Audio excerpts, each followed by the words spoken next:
ऐ मेरे पैगंबर गम मत कर, ऐ मेरे पैगंबर देता जा भर भर के सागर, देता जा भर भर के सागर, इन्ना आतैना कल कौसर।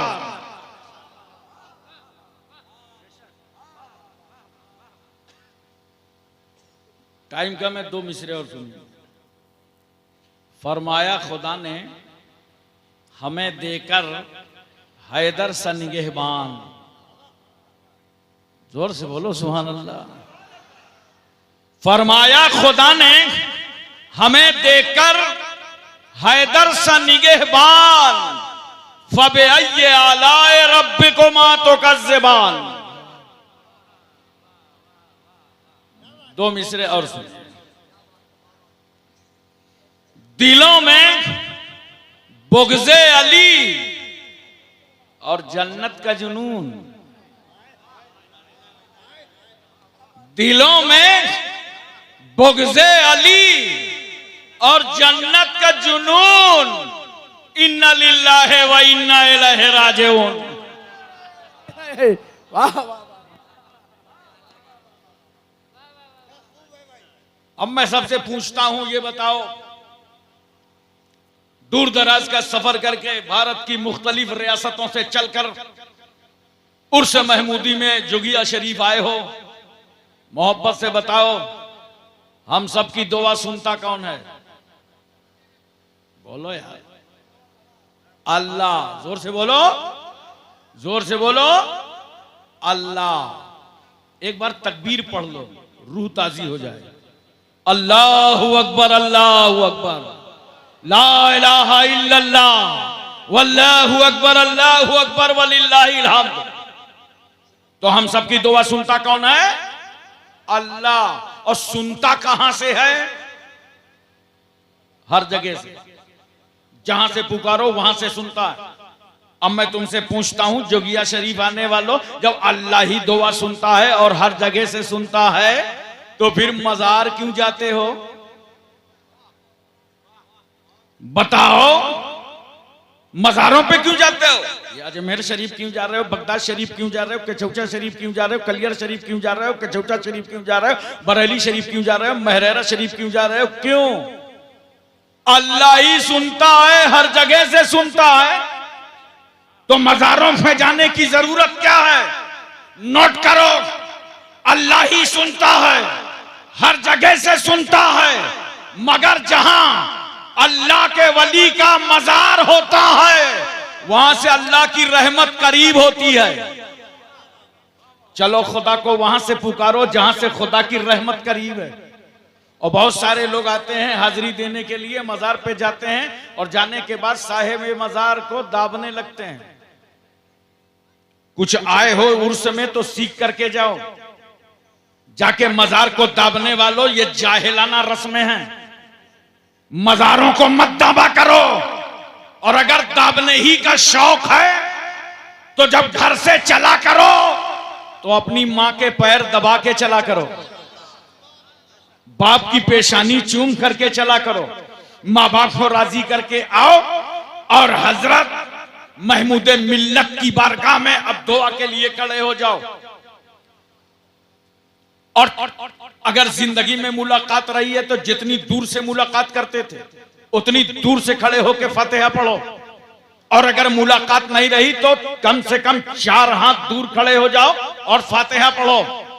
और सुनो, आदाबे कुबूर में है कि जब मजार पे जाकर के फातिहा पढ़ो तो अपनी पीठ काबे की तरफ कर लो। जरा तवज्जो चाहता हूं मैं आपकी, पीठ काबे की तरफ। और जब नमाज पढ़ो तो मुंह काबे की तरफ। मजार पे जाके फातिहा पढ़ो तो पीठ काबे की तरफ। कहां है वो लोग जो हम अहले सुन्नत वल जमात को कबर पुज्जा और बिदअती कहते हैं? नादान, हमारा तरीका फातिहा देख। नमाज पढ़ते हैं तो मुंह काबे की तरफ, हम फातिहा पढ़ रहे पीठ काबे की तरफ। हमारा तरीका फातिहा बता रहा है कि हम वली की इबादत करने नहीं आए, अल्लाह वाले की जियारत करने आए। वाह, नारे तकबीर, नारे रिसालत, मरकजी उर्से महमूदी। वाह वाह वाह। नमाज और है, नियाज और है। और देखो दुआ का बड़ा एहतमाम होता है। आप आए हो, ये शहजाद गांग हैं, जिनसे भी मुलाकात हो रही है दुआ कीजिएगा। कल कुल की महफिल है, दुआ कीजिएगा। हमारी ये परेशानियां हैं, दुआ कीजिएगा। दुआ के बड़े फायदे हैं, बहुत फायदे हैं। हलीम हाजी साहब दोबारा स्टेज में दुआ ही से हैं। बोलो, बड़े फायदे हैं दुआ के। मगर बहुत सारे लोग नाशुक्रे होते हैं तो कहते हैं क्या बताएं, जोगिया शरीफ गए थे, हर साल उर्सों में जाते हैं, हमारी तो दुआ कबूल ही नहीं हो रही। शबरात में दुआ किया, शब कदर में दुआ किया, जुमा में दुआ किया, ईदैन में दुआ किया, दुआ कबूल ही नहीं हो रही। अरे नाशुक्रो हो, सच्ची बात क्यों नहीं बोलते? ये मत बोला करो दुआ कबूल नहीं हुई, बोलना है तो ये बोलो डिमांड पूरी नहीं हुई। जो डिमांड लेके आए थे ना, वो डिमांड पूरी नहीं हुई। मैं तुम्हें फायदा बताता हूं दुआ का। और कल जो इतना अजीमुशान कुल होगा, एक जम्मे गफीर होगा दुआ में कुल के वक्त, कितना बड़ा फायदा है। अगर डिमांड पूरी ना हो तो याद रखना, इस दुआ के सदके में अल्लाह तुम्हारे साथ होने वाले हादसे को टाल देगा। इंसान बड़ा जरी है, वो कह सकता है कि मेरे साथ कोई हादसा होने वाला नहीं था, जबकि यकीनी इल्म अल्लाह को है। चलो मैंने मान लिया, ना डिमांड पूरी हुई ना हादसा टला, फिर भी दुआ का फायदा सुनो। जब मैदाने हश्र में तुम होगे तो ये तुम्हारी जुबान से जो जुमले निकले हैं, अपने खुदा को तुमने पुकारा है, या अल्लाह, या रहमान, या हन्नान, या मन्नान, या गुफरान, या सुभान, या बदियत समावाते वल अर्द, या खालिक समावाते वल अर्द, तू अकमुल हकीमीन है, रब्बुल अरबाब है, काज़िउल हाजात है, मौला है, किबरिया है, बड़ा है, कबीर है, खबीर है, समी है, इन्नल्लाह अला कुल्लि शैइन कदीर, तू हर चाहे पर कादिर है। लिल्लाहि मुल्कु समावाते वल अर्द, जमीनों आसमान की बादशाहत तेरे लिए है। जो तुमने अल्लाह को कहा है ना, अल्लाह तू रज़्ज़ाक है, हम मरज़ूक, तू रहीम है, हम मरहूम, तू नासिर है, हम मंसूर, ए अल्लाह तू मस्जूद है, हम साजिद, तू माबूद है, हम आबिद। ये जो जुमले निकले हैं, अल्लाह इन जुमलों को तुम्हारे नामे अमाल में नेकियों का जखीरा बना देगा। उस वक्त फिर मोमिन कहेगा काश हमारी और दुआएं कबूल ना होती और सबका सिला मैदान हश्र में मिल गया होता। ये फायदे इन उर्स से होते हैं, याद रखना। इरशाद रब्बानी होता है, वत्तखिज़ू मिन मकाम इब्राहीम मुसल्ला, मकाम इब्राहीम को मुसल्ला बनाओ। आज की तकरीर अगर आपने गौर से सुन लिया तो कोई बदअकीदा आपको गुमराह न कर पाएगा। वाह वाह वाह, बेशक। आए लोगों, मकाम इब्राहीम को मुसल्ला बनाओ। ये मकाम इब्राहीम है क्या? एक पत्थर है। क्या है? पत्थर है। पत्थरों की तकदीर देखना है तो शहर मक्का चलो। वहां एक पत्थर वो है जिसके बारे में मेरे सरकार फरमाते हैं, मैं उस पत्थर को पहचानता हूं जो मेरी पैदाइश से पहले मुझ पर सलाम पढ़ा करता था। सुभान अल्लाह। अरे सुन्नियों, जब सलाम पढ़ने वाले पत्थर को रसूल पहचानते हैं तो सलाम पढ़ने वाले सुन्नियों को कितना पहचाने? वाह वाह वाह वाह वाह, बहुत उम्दा, वाह, सुभान अल्लाह। मौला अली शेर खुदा फरमाते हैं कि जब हम सरकार सल्लल्लाहु अलैहि वसल्लम के साथ अतराफे मक्का से गुजरते थे तो पत्थरों से आवाज आती थी, अस्सलातु वस्सलामु अलैका या रसूल अल्लाह, अस्सलातु वस्सलामु अलैका या नबी अल्लाह, अस्सलातु वस्सलामु अलैका या हबीब अल्लाह। एक पत्थर मक्के में वो है जिसे रसूल ने चूमा है, उसका नाम हजरे अस्वद है। रसूल ने चूमा है। कुछ लोगों को चूमने से कंफ्यूजन हो गया और वो चूमना को पूजना समझ गए, जबकि दिन भर अपने बच्चों को चूमते हैं और जब मौका मिलता है तो कहां कहां चूमते हैं बताऊंगा नहीं, समझ जाओ।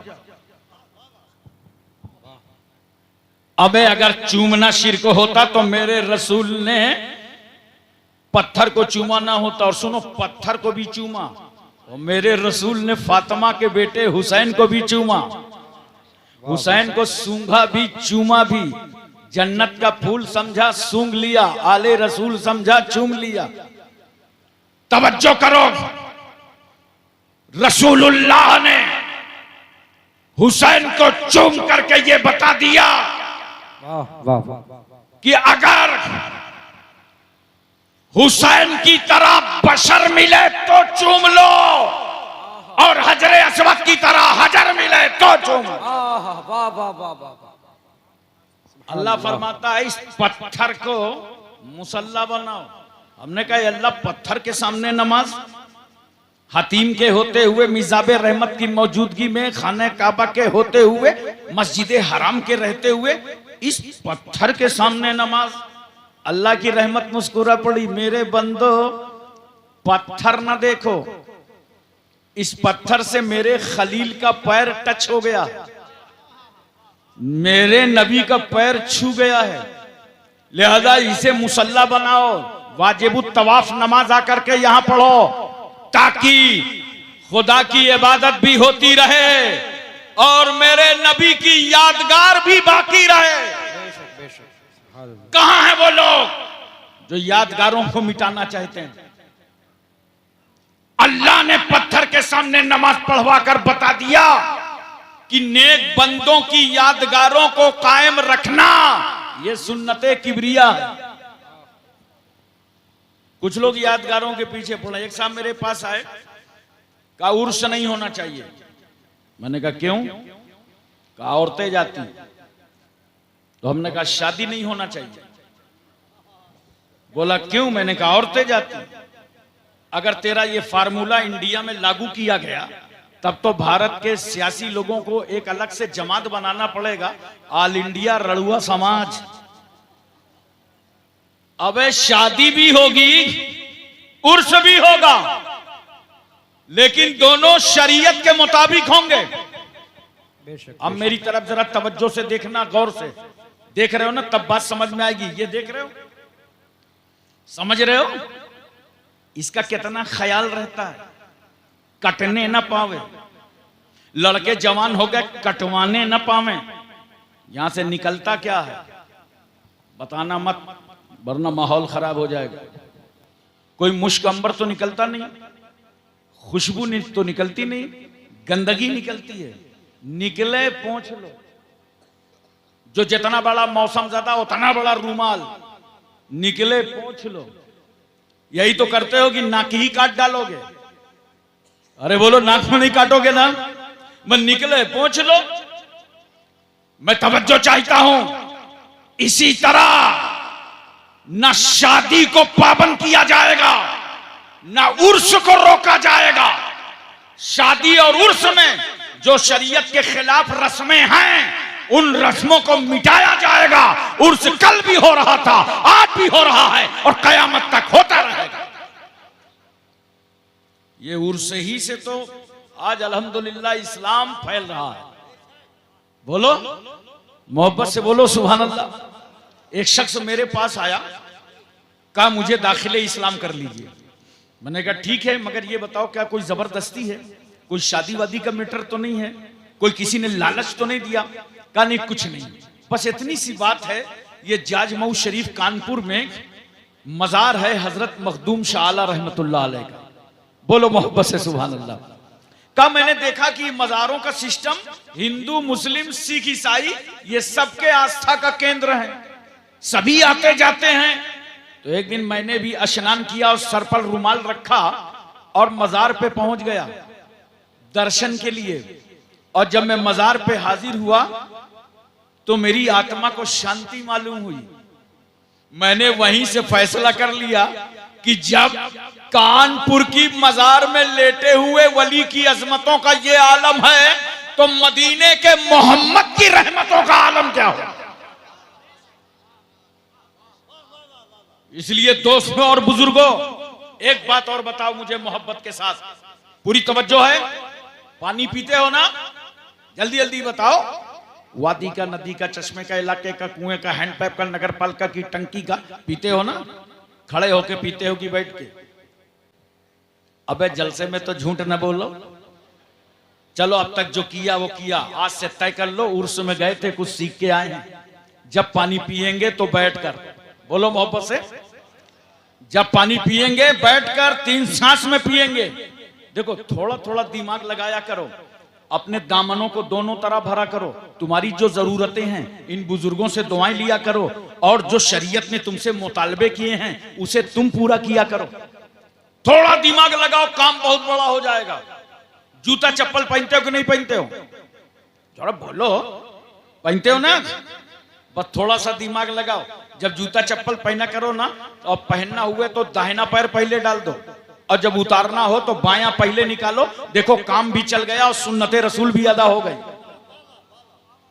अच्छा बताओ, पैजामा पहनते हो ना? इतना खामोश हो, लगता है सब नागालैंडी हो। पहनते हो ना पैजामा? देखो बहुत आसान है। जब पैजामा पहना करो, साफा बांधा करो, तो पैजामा पहनो तो बैठ जाओ, साफा बांधो तो खड़े हो जाओ। काम भी चल गया, सुन्नते रसूल भी अदा हो गई। खाना खाते हो, दस्तरखान लगा लो। नमक से शुरू करो, नमक पे खत्म करो। जो लोग नमक से शुरू करते हैं, नमक पे खत्म करते हैं, 70,000 बीमारियों का इलाज है। और सुनो, बहुत सारे लोग दस्तरखान तो साफ कर देते हैं, प्लेट नहीं साफ करते। प्लेट साफ कर लिया करो, प्लेट साफ करके खाना खाया करो। क्यों? जब तुम प्लेट साफ करोगे तो ये प्लेट अल्लाह की बारगाह में तुम्हारे लिए दुआए मगफिरत करेगी। अय अल्लाह, जिसने मुझे इज्जत दी है उसकी मगफिरत फरमा दे। तो कुछ सीख के जाओ, खानकाहों से आए हो तो सीख करके जाओ। मैं एक बात और नजर कर दूं आपके सामने बड़े प्यार के साथ। आज क्या हो रहा है हमारे नौजवानों को? फटे हुए कपड़े पहन रहे हैं, फटी पैंट, पैसे से बुराई खरीद रहे हैं और नेकियां फ्री बट रही हैं। मैं मुंबई में था, कुर्ला से आ रहा था, तो एक छोटा सा बच्चा साइड में खड़ा था। मैंने गाड़ी रोकी, उसने कहा हजरत मुझे भी ले लीजिए, मैं भी साकिना का चलूंगा। मैंने कहा बैठ जाओ। टाइम मेरे पास बहुत था। मैंने कहा कहाँ गए थे? कहा शॉपिंग करने गया था, कपड़े खरीद के लाया हूं। बच्चों का दिल रखो तो बहुत खुश होते हैं। मैंने कहा लाओ अपने कपड़े दिखाओ और दिल रखा करो। तुम भी सुन के जाओ, खानकाह में आए हो। हुजूर महबूब इलाही रहमतुल्लाह अलैह फरमाते हैं कि मुझे एक खत मिला कि बाजार में इससे कीमती कोई चीज नहीं है कि लोगों के दिलों को राहत पहुंचाई जाए। आप तवज्जो फरमाइए, जरा सा गौर कीजिए, अपने जहन पर रखिए। मैंने बच्चे से कपड़े लिए, कपड़े चेक किया, तो मैंने कहा यार ये तो फटी है पैंट, तू तो ठग गया। तो बच्चा मत्थे पे हाथ रख के यूं कर रहा था, यानी मुझी को बेवकूफ समझ रहा था। मैंने कहा पैंट फटी है? कहने नहीं, वो चल रहा है हजरत।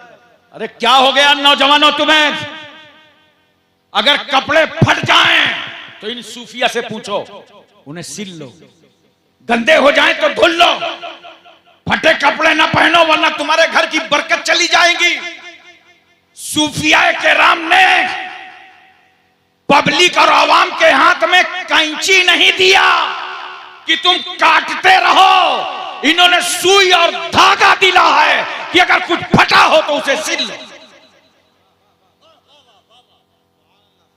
बदलो नौजवानों अपना मिजाज, ये फटे कपड़े मत पहनो। और बाल रखने पे आए तो देख रहे हो, इधर से कटिंग, ऊपर से कटिंग, पीछे से, आगे से, और ऐसे बाल रखे हैं जैसे मुर्गी का झुआ।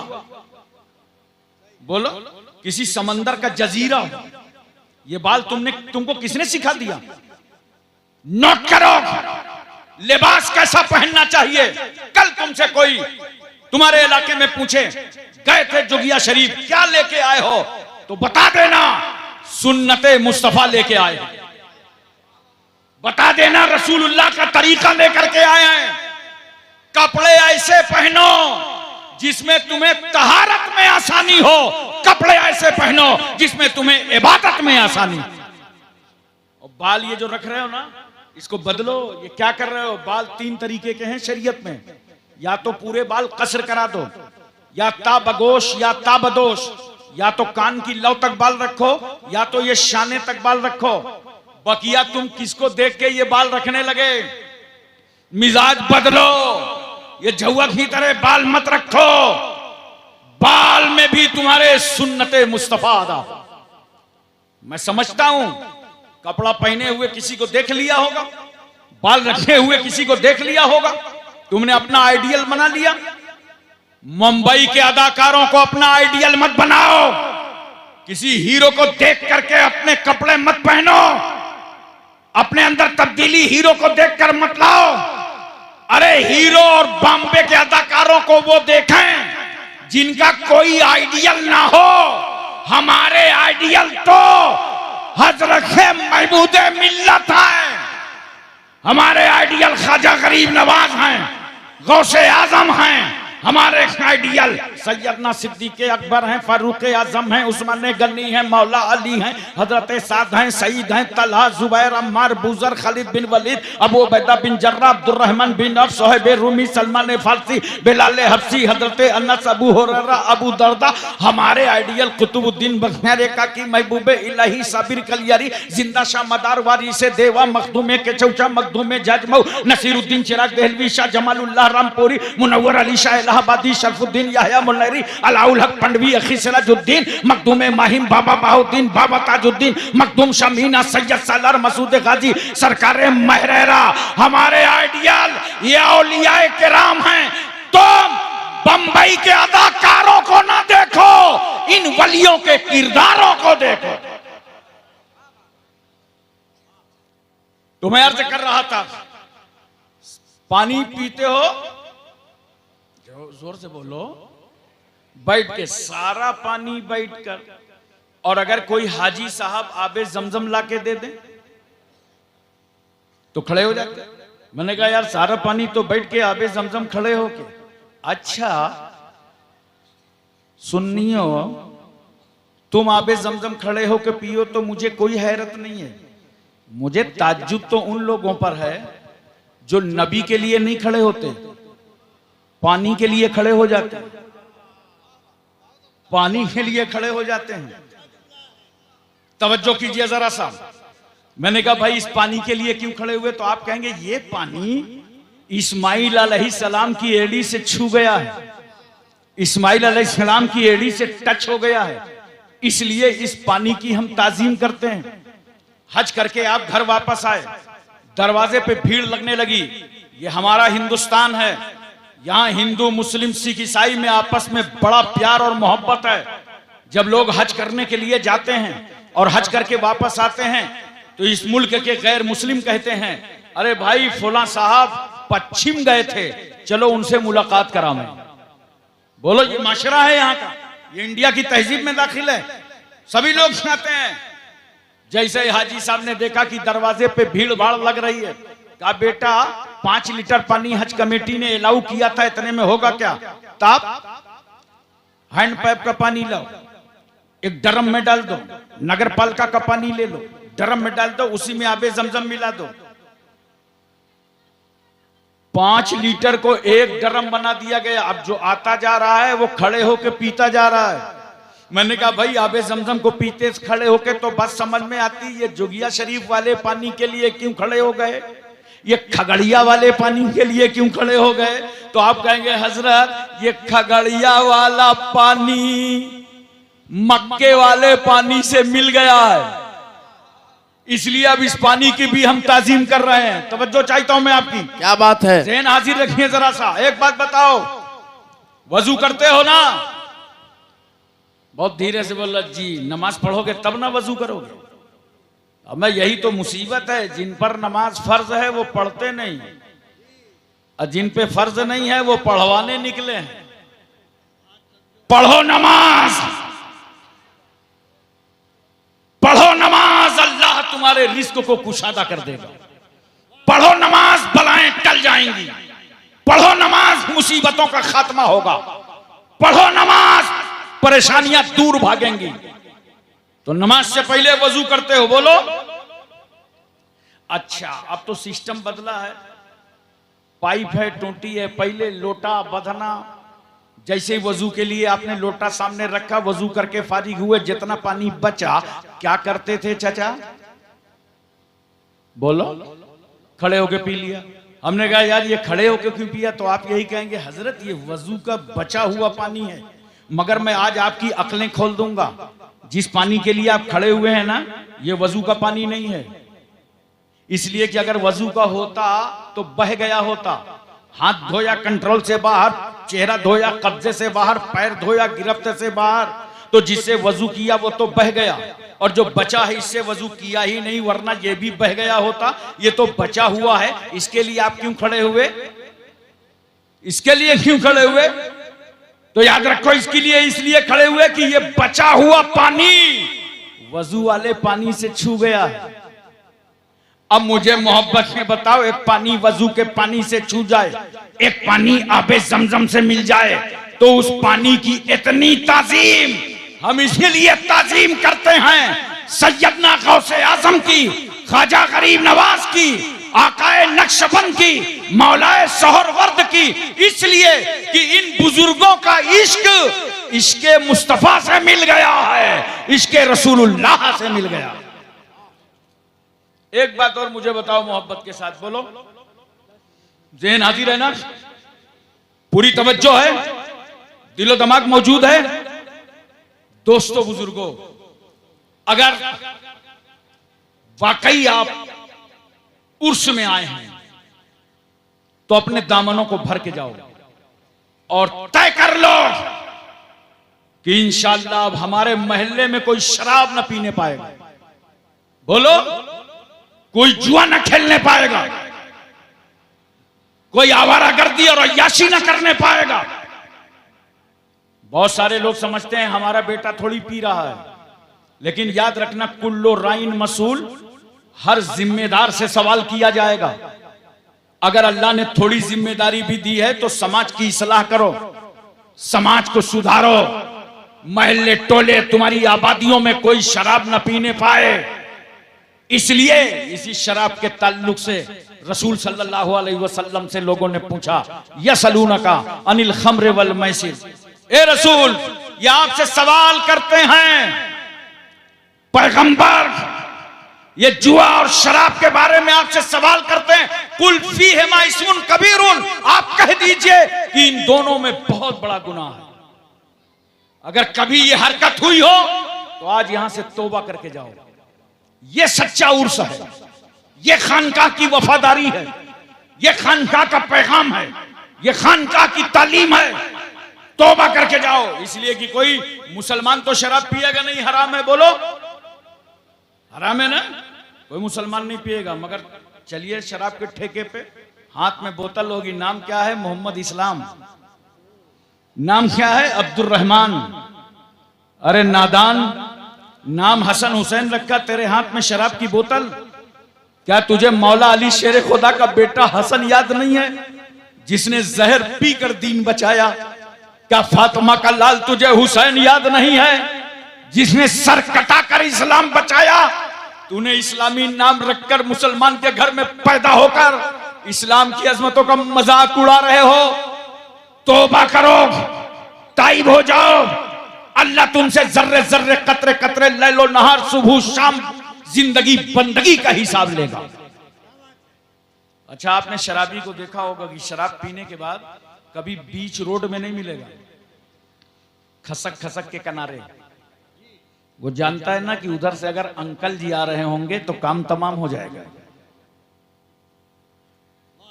और नाली के किनारे लेटा हुआ है, मुंह खुला है।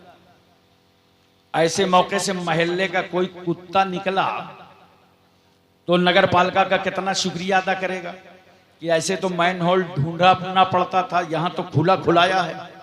और चंद नापाक तत्वों से आपका स्वागत करके चला गया तो आप क्या कर लेंगे? अरे नादान, तूने ऐसी क्यों पी ली जिसे पीकर तुझे नाली में लेटना पड़ा? अरे पीना था तो फिर उर्से महमूदी में आकर वो शराबे मोहब्बत पीता जिसे पीकर नाली में नजर ना आता, ख्वाजा की गली में नजर आता। वाह वाह वाह वाह, क्या बात है, जिंदाबाद जिंदाबाद। अच्छा, एक बात मुझको बताइए, सड़क देखा? सड़क जिस पर चले ट्रक बिल्कुल बेधड़क, ड्राइवर चला रहा है, जहां ड्राइवर ने देखा कि सामने है ठेका, फौरन गाड़ी रोका। कंडक्टर था लेटा, उसकी पीठ ठोका, बोला उठ बेटा, आ गया ठेका। अब कंडक्टर जल्दी से एक लाल अंगूछा लेके उतरा, नीचे आया, देखा इधर होटल उधर होटल, बीच में है बोतल। नापाक कतरों को खरीदा, गिलास में उंडेला, ड्राइवर के पास पहुंचा, बोला गुरु हो जाओ शुरू। ड्राइवर ने कहा अबे भाग। का क्या हुआ? गाड़ी तुमने रोका, पैसे तुमने दिए, शराब तुमने मंगाई। कहा हाँ, जब गाड़ी रोका था तो मोटर मालिक सो रहा था, ये अभी अभी जाग उठा, इसके सामने मत पीना वरना दोनों का हिसाब हो जाएगा। 20 लाख की गाड़ी कोई हमारे हाथ में न देगा, शराबी को चलाने के लिए कोई गाड़ी नहीं दे सकता, भाग वापस जा। मैं पूछना चाहता हूं नौजवानों, एक मामूली सा ड्राइवर जिसको मोटर मालिक से 15,000 रुपए महीने लेना था, उस ड्राइवर के दिल में मोटर मालिक का इतना खौफ, इतना डर कि अपने मालिक के सामने शराब ना पी सका। मैं तुम्हें बताऊं, जब तुम शराब की बोतल लेकर बंद कमरे में माँ बाप से छुपकर, बाल बच्चों से बचकर, समाज से हटकर, दरवाजे बंद करके, खिड़कियां लॉक करके, ये नापाक कतरे अपने होंठ पर डालते हो, तो सुनो, उस अंधेरे कमरे में माँ बाप नहीं देखते, मगर वहां भी तुम्हारा परवरदिगार देखता है। तौबा करो। एक बहुत प्यारी बात मुझे याद आ गई। एक शराबी मदीने में शराब पीता। हिंदुस्तान वाले समझ रहे होंगे हम तो इंडिया में, उस्ताद मदीने में। और दौर किसका? अमीरुल मोमिनीन हजरत उमर इब्न खत्ताब का। एक दिन शराब की एक बोतल लेकर के एक गली से निकल रहा था, उधर से हजरत उमर आ रहे थे। उमर ने देख लिया, शराबी को रोक लिया, कहा ठहर जा। रुक गया। मैंने कहा यार शराबी तुझे हुआ क्या? वही गली वही रूट, हजरत उमर से बचने की कोशिश कर रहा है। वो उमर मस्जिद नबवी में खुतबा देते देते जिनकी नजरों से सारिया का लश्कर न बचा हो, तो उसी रास्ते से बच रहा है। रुक गया। हजरत उमर फरमाते हैं ये बाजू में क्या है? कहा कुछ नहीं। कहा कुछ नहीं तो छुपाया क्यों? तेरे चेहरे की परेशानी तो कुछ और बता रही है। चोर का दिल कितना, अरे बोलो ना यार, कुछ तो बोलो। छोटा सा, आप लोगों को कैसे मालूम? सुना होगा मोहल्ले टोले में, चोर का दिल छोटा सा। असल में ऐसा होता है कि अंदर जो जराइम होते हैं उनका इजहार चेहरे से होता है। अगर अंदर आपने कुछ करतूत कर रखे हैं तो चेहरे से जाहिर, और अगर नेकियां कर रखी हैं वो भी चेहरे से जाहिर। तो लिए था शराब, अब उसका चेहरा बदल रहा था। जैसे टिकट लेके सफर करो, ट्रेन में कभी ना पकड़े जाओगे, और बगैर टिकट बैठ जाओ, टीटी तुम्ही से पूछेगा। उसमें टीटी की गलती नहीं है, तुम्हारी टिकट लिया नहीं है, दबे कुचले बैठे हो। जैसे कोई काला कोट वाला नजर आया, तुमने यूं निगाह डाला, वो वहीं से समझ गया कि मेरा कस्टमर तो आगे बैठा है, क्योंकि अंदर तुमने टिकट नहीं लिया था। उसकी कैफियत चेहरे से जाहिर हो रही थी। तो लिए था शराब, हजरत उमर से पूछ, हजरत उमर कहते हैं क्या है? पहले कहता है कुछ नहीं, बाद में कहता है दूध है। फारूक आजम फरमाते हैं दूध है तो छुपाया क्यों? ढक्कन खोल। अब ढक्कन में हाथ तो रखे, एक तो चोरी दूसरे सीना जोरी। वो उमर जो अपने दौर में शराब पीने न देते हो, रंगे हाथ पकड़ेंगे तो छोड़ेंगे कैसे? हजरत उमर कहते हैं देर मत कर, ढक्कन खोल। नौजवानों, आज इस खानकाह से तौबा करके जाओ, अहद करके जाओ, पैगाम लेकर के जाओ कि इंशाअल्लाह कल से हमसे कोई गुनाह ना होगा। देखो जरा, क्या शराबी समझ गया सारे दरवाजे बंद हो सकते हैं दुनिया में। जेल का दरवाजा बंद हो सकता है, जमानत ना हो। तुम्हारे घर का दरवाजा बंद हो सकता है, तुम्हारे इलाके का दरवाजा बंद हो सकता है, तुम्हारा खानदान और समाज तुम पे अपना दरवाजा बंद कर दे, मगर तौबा का दरवाजा खुला है। शराबी ने देखा सारे रास्ते बंद, तौबा का दरवाजा खुला है। अब तौबा के लिए अपना दिल झुका दिया। चेहरा उमर के सामने, वजूद उमर के सामने, दिल खुदा की बारगाह में झुका दिया और रो पड़ा, मेरे मौला जो मैंने गुनाह किया है वो तुझे मालूम है, जो गुनाह करने का इरादा है वो मालूम है। ए अल्लाह जो गुनाह कर चुका वो तू जानता है, जो कर सकूंगा वो तुझे मालूम है। ए अल्लाह तुझे जर्रे जर्रे कतरे कतरे का इल्म है मेरे मौला, मगर आज मैं तेरी बारगाह में सच्चे दिल से तौबा करता हूँ। कल के मौला ये शराब के नापाक कतरे जुबान पर न रखूंगा। अल्लाह तौबा, मौला तौबा, मेरी तौबा कबूल कर ले और उमर के सामने जलील होने से बचा ले, उमर के सामने रुस्वा होने से बचा ले। वो तौबा करता है वो शराबी। याद रखना खुदा की रहमत बंदे को कभी अकेला नहीं छोड़ती और गिरने से पहले अल्लाह बंदे को उठा लेता है।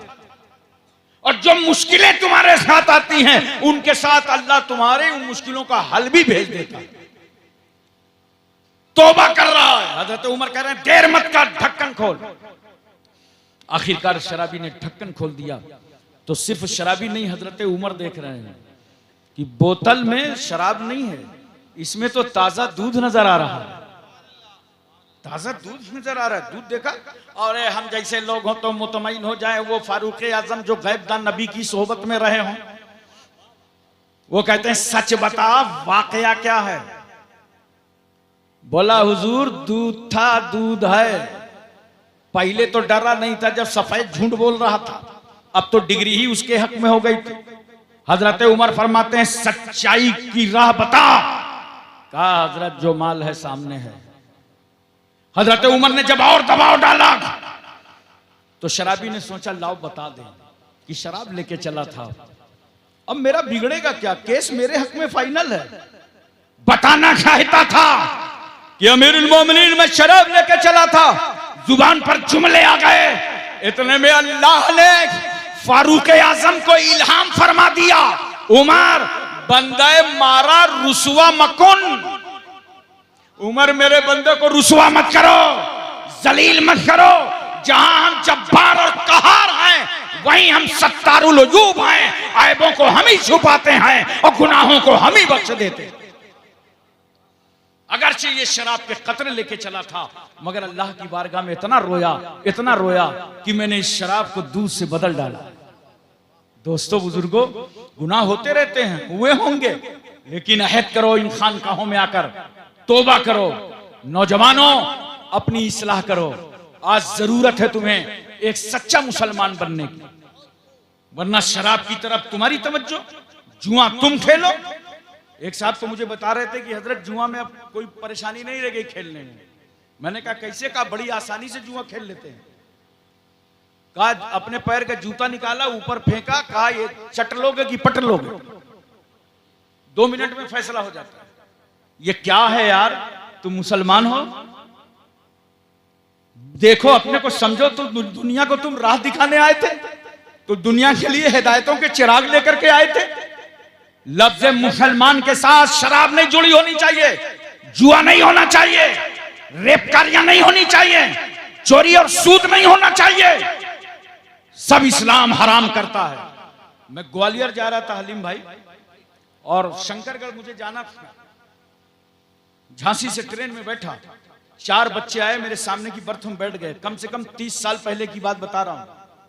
और सामने उन्होंने थोड़ी देर के बाद इतनी मोटी गड्डी निकाला, फटाफट निकाला, बांटा, और थोड़ा शोर मचा।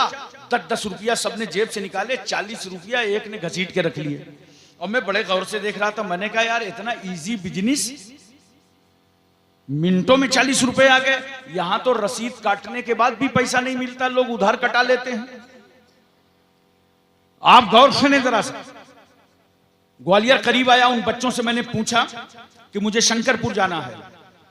तो लड़के कहते हैं क्या हजरत आप जलसे में जा रहे हैं क्या?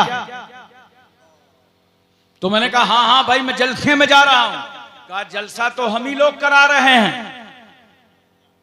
मैंने कहा क्यों, तुम मुसलमान हो क्या?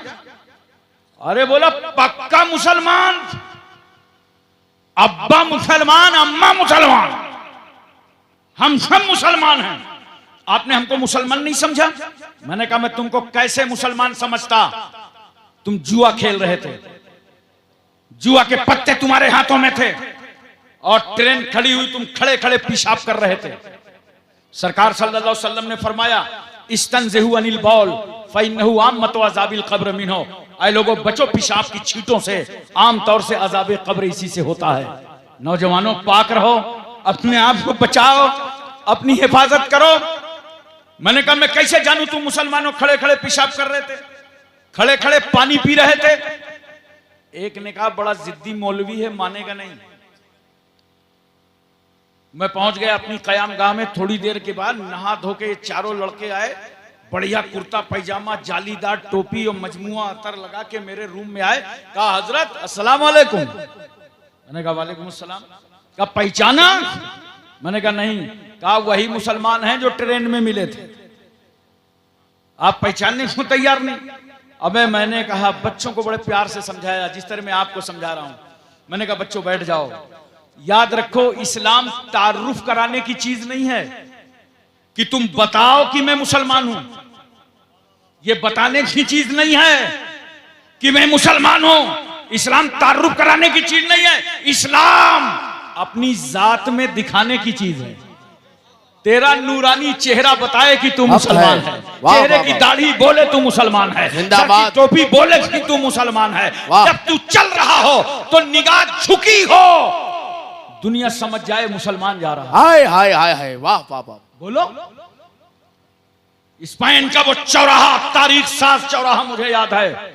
वहां से एक पादरी गुजर रहा था, तो पादरी ने देखा कि चौराहे पर बहुत भीड़ लगी है। लोगों से पूछा भाई ये भीड़ क्यों लगी है? कहा यहां से एक 80 साल का बूढ़ा शख्स गुजर रहा था और रोड में, बीच रोड में एक पत्थर पड़ा था, उस पत्थर से वो टकरा गया। बुढ़ापे का आलम था, गशी तारी हुई, वो तो मर गया। कहा पत्थर से टकरा के मर गया? कहा अगर इजाजत दे दो तो मरने वाले की लाश मैं भी देख लूं। पादरी जब मरने वाले की लाश पर पहुंचा तो वो रो पड़ा, उसकी आंखें आंसू बह निकले। लोगों ने कहा क्यों रो रहे हो, क्या रिश्तेदार है, अजीजदार है? कहा नहीं, न रिश्तेदार है न अजीजदार है। कहा फिर रो क्यों रहे हो? कहा रो इसलिए रहा हूं कि मरने वाले, अफसोस तू पत्थर से टकरा के मर गया। ऐसा लगता है इस रास्ते से कोई मुसलमान नहीं गुजरा।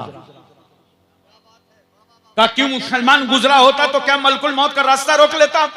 कहा मलकुल मौत का रास्ता तो ना रोकता, मगर मुसलमान की शान ये है कि अगर इस रास्ते से निकला होता तो बीच रास्ते में जो पत्थर पड़ा था उसे उठा के वो किनारे कर देता। वाह वाह वाह वाह, जिंदाबाद जिंदाबाद, वाह वाह शान वाह। पैदा करो मुसलमानों अपने अंदर। किसी का एक्सीडेंट हो जाए उसके काम आओ, महल्ले में कोई बेवा हो उसकी खिदमत करो, किसी के बच्चे यतीम हो उनकी पढ़ाई का इंतजाम करो, कोई बीमार हो हॉस्पिटल में उसे दवाई पहुंचाओ, उसे फल फ्रूट पहुंचाओ। तुम असली इस्लाम अपने नजरों के सामने देख भी सकते हो और दुनिया को दिखा भी सकते हो। एक सच्चे मुसलमान बनाकर जिंदगी गुजारो। देखो कितनी इस्लाम ने बरकतें रखी हैं। मैं एक बात और तुमसे बताता हूं, सूद हराम है कि नहीं हराम है? बोलो, अरे जोर से बोलो। हराम तो है, ये तो आपने उलमा से सुना होगा, जुमा में सुना होगा, इन बुजुर्गों से सुना होगा, लेकिन इसकी कभी वजह समझा कि क्यों हराम है? हराम होने की इल्लत क्या है समझा कभी? देखो सूद इसलिए हराम है, अल्लाह फरमाता है कि बै हलाल है वहर्रम रिबा, और सूद हराम है। सूद को अल्लाह ने हराम क्यों किया? नोट करो, जैसे कोई परेशान हाल आदमी आपके पास आ जाए और कहे भाई 10,000 रुपया महीना, 10,000 रुपया दे दो, बहुत परेशान हूं, लड़की की शादी करना है, घर में सामान नहीं है, खरीदना है। आपने कहा भाई 10,000 दे तो देंगे, लेकिन इसमें सूद कितना दोगे? उसने कहा भाई 500 रुपए महीने ले लेना। चालू हो गया काम, 500 रुपए महीना, 1 साल का कितना बनेगा? अरे बोलो। देखो माशाअल्लाह पब्लिक पढ़ी लिखी है, कितनी जल्दी जोड़ दिया, 6,000 बना और रकम तुम्हारी सेफ है, रकम अपनी जगह 6,000 मिल गए।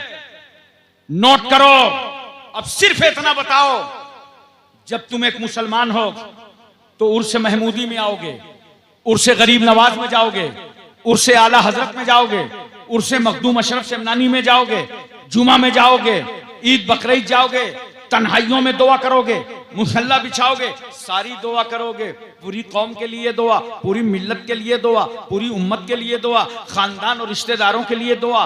मगर जब उसका ख्याल आएगा जो तुमसे 10,000 रुपए ले गया है सूद में, 500 रुपया महीना तुम्हें वापस करता है, जब उसका ख्याल आएगा तो क्या उसके लिए दुआ करोगे?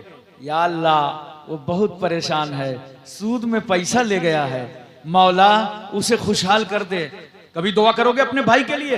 दुआ नहीं करोगे, दिल ही दिल में ख्याल करोगे, या अल्लाह कस्टमर अच्छा है, 2-4-10 और ऐसे मिल जाते तो काम चल जाता। बोलो, तो जब तुम अपने भाई के लिए दुआ नहीं करोगे, यहीं से मैं तवज्जो चाहता हूं, अपने भाई के लिए दुआ नहीं करोगे तो इंसानियत खत्म हो जाएगी, मानवता के टुकड़े हो जाएंगे, बशरियत रेजा रेजा हो जाएगी, आपस का प्यार खत्म हो जाएगा।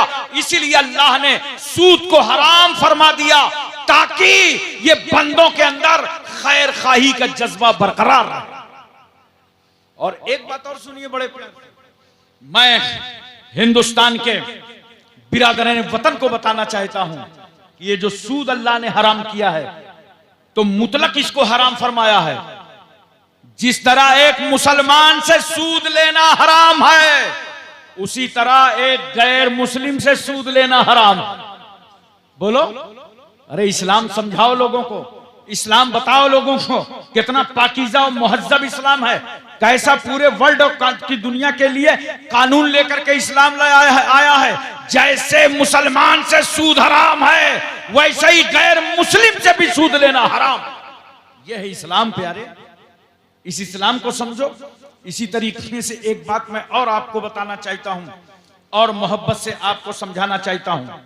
देखो, जैसे रेप हराम है, बोलो, जिना हराम है ना।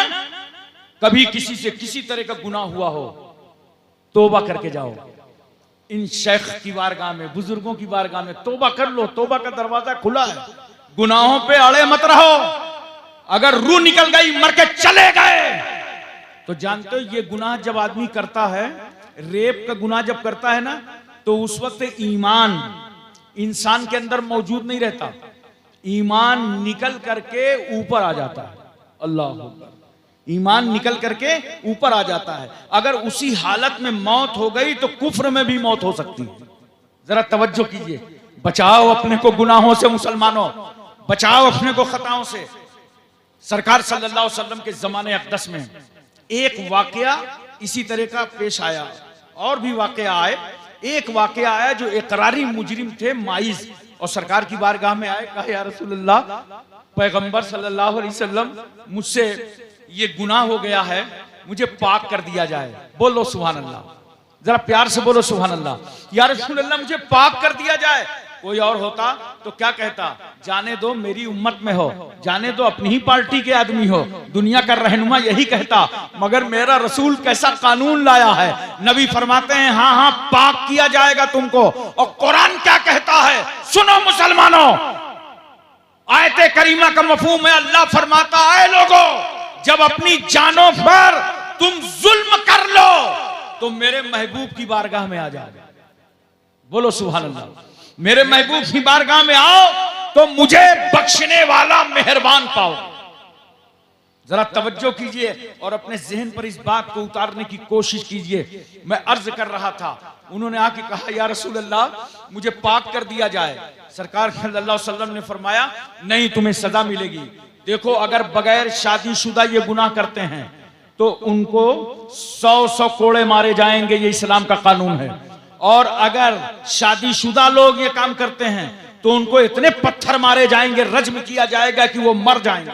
अब मैं आपको बताना चाहता हूं, हुक्म दे दिया गया शरीयत की रोशनी में कि इन पर पत्थर मारे जाएं, संगबारी की जाए।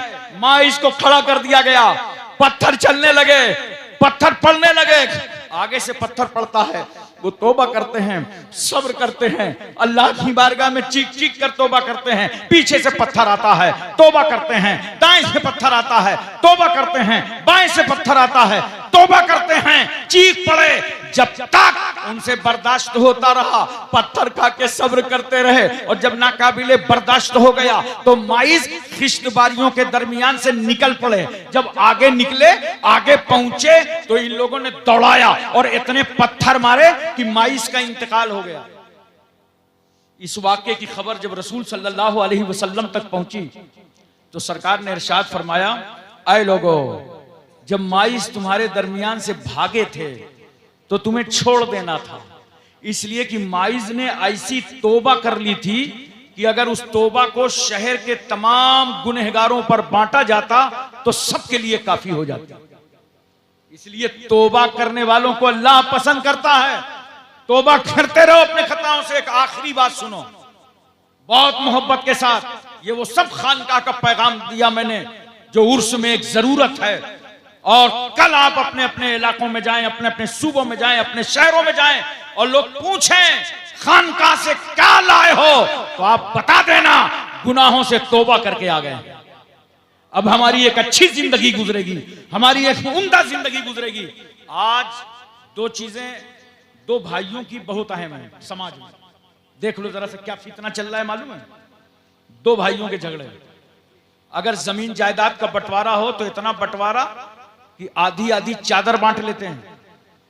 शहरों में चले जाओ तो सुबह सगे भाई पानी भरने में लड़ते हैं, मैं पहले पानी लूंगा, वो कहता है मैं पहले पानी लूंगा।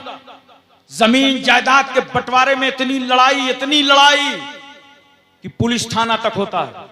पुलिस चौकी पे दोनों सगे भाई बैठे हैं, एक भाई गाली दे रहा है बड़े वाले को, बड़े वाला दे रहा है छोटे वाले को, घूम के गाली मां को जा रही है, घूम फिर गाली बाप को जा रही है, और उसे होश नहीं है मैं किसे गाली दे रहा हूं। चंद टकों की लालच में, चंद पैसों के चक्कर में तूने अपनी मां को गाली दे दिया, अपने बाप को गाली दे दिया, अपना वजूद न समझ सका कि किससे झगड़ा हो रहा है। इस भाई ने और मैंने एक छाती का दूध पिया है, दोनों भाइयों ने एक पेट में परवरिश पाया है, दोनों भाइयों में एक ही माँ बाप का नुतफा नजर आ रहा है। जंग करने वालों, आपस में लड़ने वालों, मेरी एक बात सिर्फ समझ लो। देखो कूफे की जमीन पर हजरत मुस्लिम रदियल्लाहु ताला अन्हु की शहादत हो गई, और जब उनके दोनों बच्चे मोहम्मद और इब्राहिम को हारिस नामी शख्स ने अपनी गिरफ्त में ले लिया और सवारी पर लाकर उनको इस तरह रखा और लादा जैसे सामान रखा जाता हो, और दोनों शहजादों को दरिया फुरात के किनारे ले गया, तलवार निकाला और निकाल करके बड़े बच्चे की तरफ बढ़ा। छोटा बच्चा खड़ा हुआ था और तलवार लेकर उसकी गर्दन मारना चाहता था। इतने में छोटे भाई ने पुकार के कहा, नादान, अगर तू खून का प्यासा है तो सुन, मेरी नजरों के सामने मेरे बड़े भाई का कत्ल मत कर। अगर खून चाहिए तो मैं छोटा होकर तुझे अपनी गर्दन देने के लिए राजी। गुजारिश है कि जल्द से जल्द खानकाह के सामने पहुंचे। तवज्जो कीजिए जरा से। रज़ाकार हज़रात से गुजारिश की खानकाह के सामने हजरत की स्थिति। तवज्जो कीजिए जरा सा और ज़हन में इस बात को रखिए। उसने तलवार का रुख बदल दिया, छोटे भाई की तरफ कर लिया। बड़े ने तड़प के कहा, नादान, खबरदार, बड़े की मौजूदगी में छोटी की गर्दन मत काटना, मैं अपना गला देने को हाजिर हूं। इतने में दोनों बच्चे रो पड़े, रोते रोते दोनों की गर्दनें मिल गईं, गला गले से मिल गया, लगता था खून खून से मिल गया, नसें नसों से मिल गईं, गुरूब से मिल गया। उस जालिम ने तलवार उठाया और तलवार उठाकर एक साथ ही तलवार मारा। दोनों बच्चों की शहादत हो गई। इन्ना लिल्लाहि व इन्ना इलैहि राजिऊन। मगर जोगिया शरीफ की खानकाह में अपने अपने इलाकों से आने वालों, दोनों इमाम मुस्लिम के बच्चे शहीद तो हो गए, मगर शहीद होते होते नाना जान की उम्मत को एक पैगाम दे गए कि मरना तो है, शहीद तो होना है, मगर सीख लो मुस्लिम के बच्चों से कि एक भाई को दूसरे भाई पर किस तरह कुर्बान होना चाहिए, एक भाई को दूसरे भाई पर किस तरह निसार होना चाहिए। अगर भाई भाई में दुश्मनी चल रही हो तो आज सुनो, जो छोटा है अगर वाकई वो उर्स का फैज चाहता है तो वापस होकर अपने बड़े भाई को सलाम करे, अपने बड़े भाई की ताजीम करे, और अगर तुम बड़े हो तो अपने छोटे भाई पर शफकत करो। ये तुम्हें इस्लाम सिखा रहा है, ये तुम्हें खानका सिखा रही है। वाखिर दावाना अनिल हम्दुलिल्लाहि रब्बिल आलमीन।